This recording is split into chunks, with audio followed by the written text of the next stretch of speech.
So a little over a month ago, Isaac and I, and some of the rest of you as well, chose to attend a very different kind of church service. An out-of-town, anti-trans, anti-queer, anti-abortion, supposedly Christian revival had set up on Capitol Hill, in the heart of Seattle's LGBTQ+ community, in the park named for the first openly gay Washington state legislator Cal Anderson. They did this on purpose, my friends. They came there to be provocative. Isaac and I and a group of queer-affirming clergy and religious folks, we went there specifically to show that being religious does not mean being anti-queer, and that there are other religious narratives, loving religious narratives, and we want to make those visible to these out-of-town provocateurs and to the folks who came out to protest them. You may have seen the news stories about this event, violent protests, arrests. It got national coverage. What didn't get national coverage is the fact that during the time that I and other queer-affirming clergy chose to put our bodies between protesters and police, during that time, there was no violence. There were no arrests. Our loving presence was stronger than state violence, and we showed up both before and after to be there for those people. But that didn't stop arrests happening before we got there. It didn't stop them happening after we left. And that's what you saw in the news. Because love doesn't get good coverage the way it should.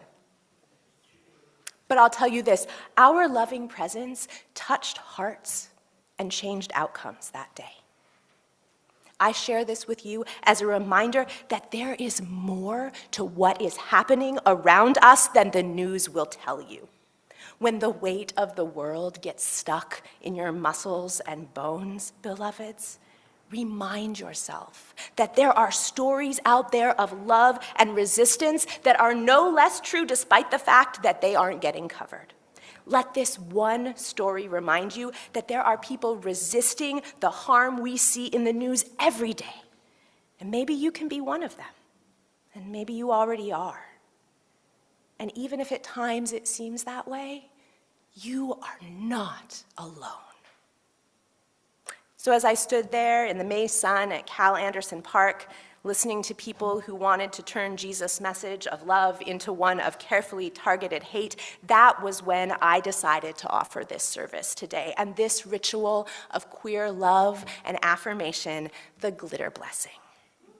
Glitter has long been a symbol of the LGBTQ+ movement, of gritty, sparkly hope in the face of prejudice and oppression, of joy and pride in the face of hatred and bigotry. Glitter is resilient and tenacious.